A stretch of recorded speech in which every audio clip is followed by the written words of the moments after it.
What is going on, everybody? It is me again. It's Horror Fan 34, and welcome to another video, and welcome to another review for the 31 Days of Horror Challenge in October. And I figured I'd still stick with the 90s here. Still sticking with the 90s, and I think this was... Yeah, this was 1990 to be exact.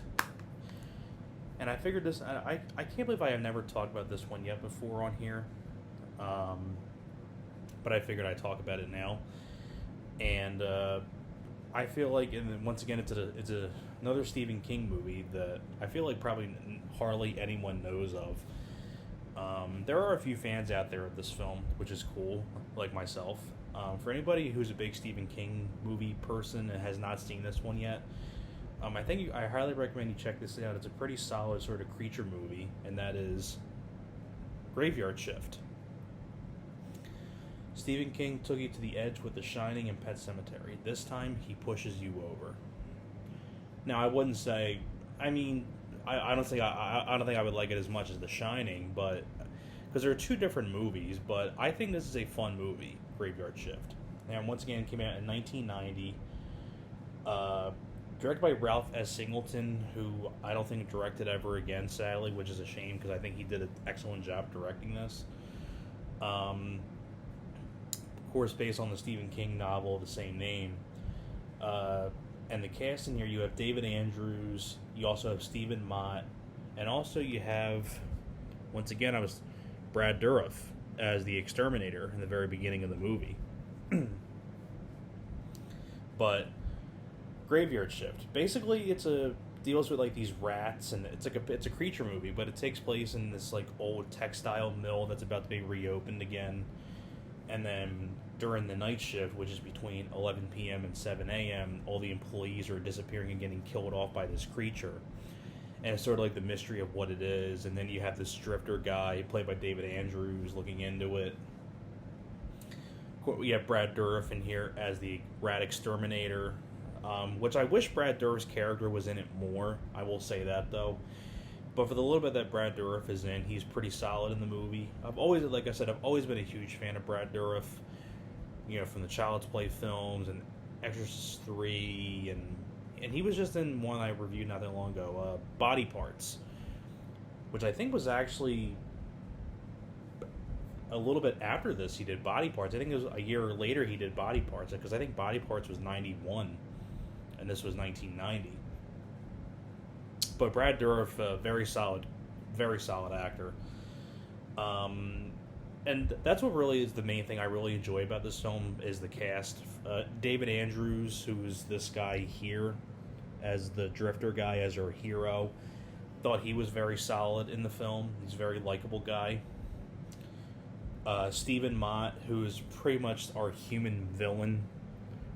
Pretty much kind of reminds me of Fred Ward in a way, because imagine if Fred Ward's character from Tremors, Earl, was an evil guy. That's Stephen Mott. Yeah, I should have got you that role on Star Search. I think Stephen Mott was a very entertaining bad guy in this. Kelly Wolf as the female lead, I thought she was fine. Also, too, one of the workers of the textile mill that messes around with our lead guy, who messes around with him, is actually Andrew Divoff. Before, he was known for the Wishmaster move, the first two Wishmasters, and he's been in a lot of other stuff too. Toy Soldiers, which is my personal favorite of his that he did, when he played the villain in that. He was a pretty fun bad guy in A Low Down Dirty Shame. Andrew Divoff has been in tons of stuff. I mean, you look him up. It's another 48 Hours. He had a supporting role in that as a biker guy. He's been in a lot of stuff, Andrew Divoff. He's a very solid actor, too. And he does a good job in this, too. I like the design of the creature. It's one of those films, though, where it's a slow burn movie, so maybe some people might find it boring or might not be everybody's cup of tea, but I like those kind of slow build horror films where it kind of builds up and up. And at the very end, you do get to see what the creature looks like, and I thought it was a very well done looking creature. And when it's gory, especially how the creature gets killed at the very end. It's very gory fashion. It's probably the goriest death in the whole movie is when the creature gets killed. That's a very well done gore effect.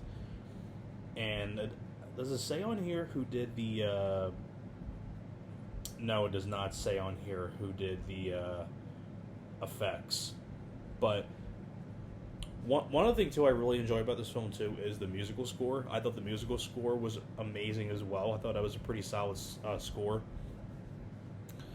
One other thing I really like too about this film is the setting of the textile mill, because like you can tell like when you see like all the workers working in there, you can tell it's hot and they're sweating, and you can tell it's like a very, you can feel it, like you can feel that atmosphere, like working in this textile mill has got to be a living hell. Like you're sweating your ass off in there, and it's hot and things like that. So I like the whole setting of the textile mill.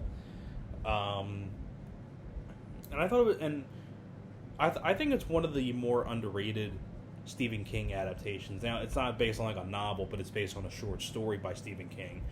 Because, like, for example, like, The Mangler, that was also a short story.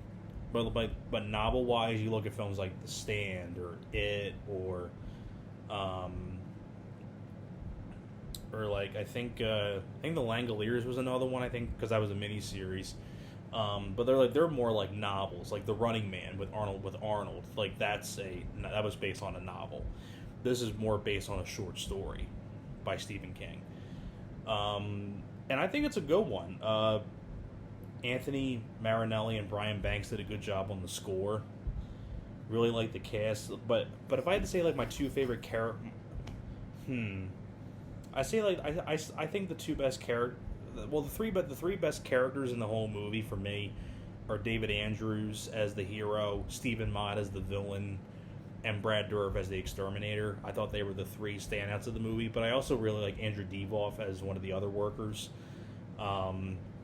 But if I had to choose my favorite standout star, it's got to be Stephen Mott as our human bad guy. I thought he was very entertaining. I really like his accent that he had. It was a very weird accent, and I really liked the way Stephen Mott portrayed the character. Like I said, it was kind of like if Fred Ward's character in Tremors was an evil bad guy. That's what Stephen Mott is in this movie. It's pretty fun.